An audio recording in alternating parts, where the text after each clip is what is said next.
Breaking, U.S. Navy unveils insane new weapon, North Korea crapping their pants. President Trump pledged to make America great again. On the campaign trail he promised when it came to our military, he would rebuild it and return it to one of the finest. Trump promised he would increase the size of our troops, adding 350,000 soldiers to our U.S. Army and adding 10-15 battalions to the U.S. Marine Corps. He also said he would add 1,200 fighter aircraft to the U.S. Air Force, as well as 350 surface ships and submarines to our U.S. Navy. It looks like President Trump is keeping those promises as he begins to rebuild our depleted military into one of the most elite ever in history. In January, President Trump signed an executive order to launch the Great Rebuilding of the Armed Forces, which will include new ships, planes, weapons, and the modernization of the U.S. nuclear arsenal. Our new military under President Trump, well, let's just say it's going to be big league.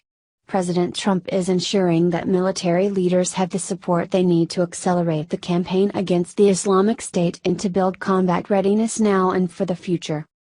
North Korea punk-ass leader Kim Jong-un may need a change of underwear after getting a look at this gem being put on the fast track by the Trump administration. ISIS acting up? Boom. Syria? Boom. Kim Jong-un? Boom. Yeah. Depends. Just saying. Depends. Just saying. As America's first all-new carrier design since the Nimitz in 1976, the Ford class will serve at least into the 2070s. But many of their escorts will be late-model Arleigh Burke class destroyers, so-called Flight 3 updates of a 1980s design whose first ship, DDG-51, was commissioned in 1991.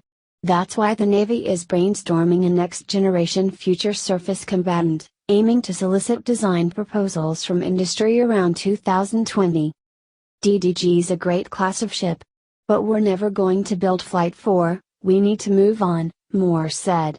It's probably time for us to work from a clean sheet. Moore is on a steering committee for the Clean Sheet Future Surface Combatant, along with 3-star counterparts from the Navy staff, UPNAV, and the operational fleet.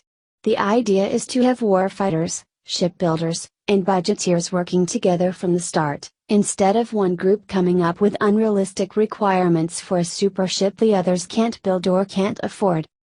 What does this mean for our enemies?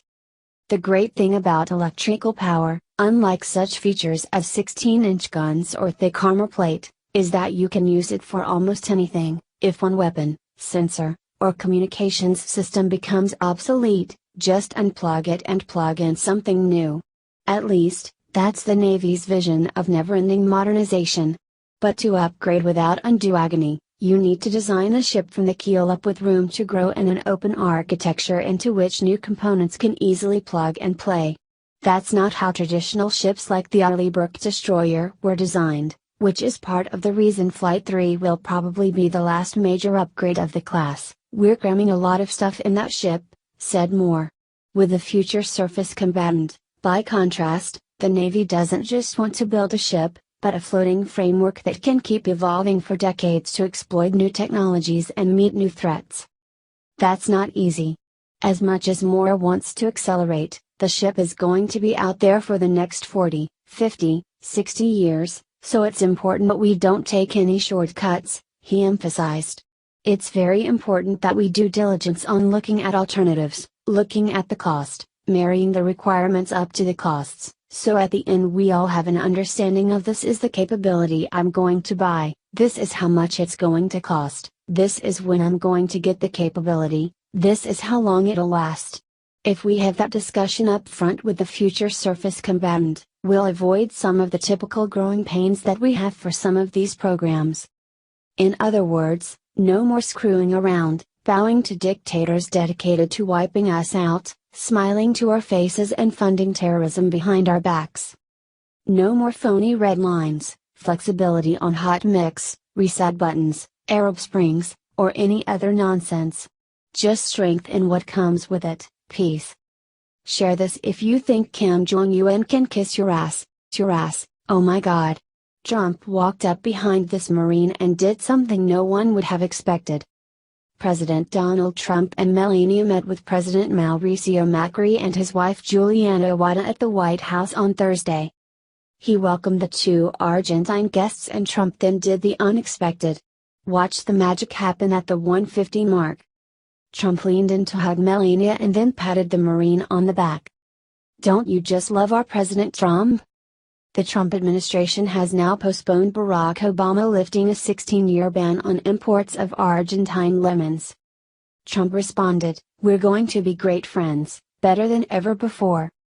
Melania Trump looked so beautiful in her military green dress. "This is why we love Donald Trump. He makes our military men and women feel like they have a president that cares. It's the little things. Just in, Australia makes massive move against Muslims. Trump was right." The left here in the United States tries to shout anyone down who wants to vet who we bring into this country. We are sick of it, and apparently so is Australian Prime Minister Malcolm Turnbull. In a shocking, but pleasing, twist, Turnbull recently buckled down on the way you get your citizenship in Australia. The key point is you need to show that your values reflect the values that the Australian people hold dear. According to SBS News, there will be overall tighter requirements for new applicants, especially for Muslims suspected of following Sharia law. One of the first steps you need to take to make it into the country is to pass a tougher citizenship test. The test originally had 20 questions, now there are going to be more questions added to the test. They are going to include reading, writing, listening, and moral components. Turnbull said that he is doing this in an attempt to not just strengthen the multicultural aspect of Australia, but to also strengthen the values that they hold as a country. He went on to say that he would never ask potential citizens to abandon their heritage or their culture or their background, but they need to understand how people treat one another in Australia. They will not settle for people who are okay with domestic violence or hold radical beliefs. It is also going to be required that the person interested has a 4-year permanent residence in Australia. They cannot just show up, claim they want to live there, and that is the end of it. In other words, they have standards. If a potential applicant takes the test and fails it twice, they are going to have to wait another 2 years before they try again. When they fail a citizenship test, obviously there is something that qualifies them as not being able to function within a normal, healthy society. The Democrats of our country could stand to learn a thing or two from Turnbull's move. In our country, the left embrace dangerous ideology. We have people in our streets shouting that we need to follow Sharia law. When we try to stand up to the people in our country who want to bring dangerous refugees here, we are called racists, bigots, Islamophobes, and so on and so forth. But Australia has set a new standard that we should look at very carefully. There is a lot that we can learn from their new setup. We are just waiting for the left to start yelling that the entire country of Australia is racist. It would not surprise us if the left tried to take this approach. They have already shown that they will actively attack anyone who thinks differently than they do. A message is being sent through the world that we are not going to settle for this irrational behavior, and that we are no longer willing to let refugees come here unchecked. Our guess is, the crime rate in Australia is going to drop immensely due to this move.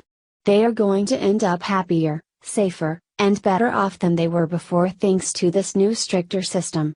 We need to adopt something similar as soon as possible. Do you think President Trump is going to follow Turnbull's lead? Please share this story on Facebook and let us know because we want to hear your voice.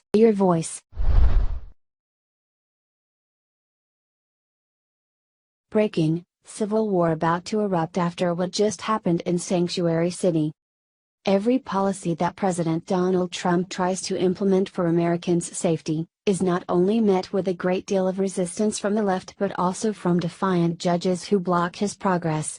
We saw this several times with Trump's travel ban from terrorist-hit countries, and now we're seeing it with regards to so-called sanctuary cities.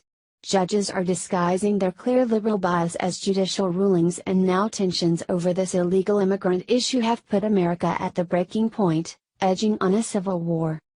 On Tuesday, federal judge William Orrick III blocked President Trump's executive order he just signed, which would prevent federal funding from going to sanctuary cities to help illegals. As soon as he heard the good weren't going to go to several cities in his liberal state, he took immediate action that was within his power, much to the delight of liberals who were counting on him to disrespect our leader's orders. ORIC, of the Northern District of California, issued an injunction against the Trump administration after the city of San Francisco and county of Santa Clara sued over the president's plan to withhold federal funds from municipalities that harbor illegal immigrants, Fox News Insider reported. The block was made on the claim that Trump's order was too broad and would affect other parts of government reliant on the funds, outside of assistance for illegals. Trump isn't one to accept defeat or sit back and allow liberals to walk all over him. Addressing the defiant move as more than just sticking to party lines but putting people in danger, White House Press Secretary Sean Spicer released the following statement, adding fuel to the issue.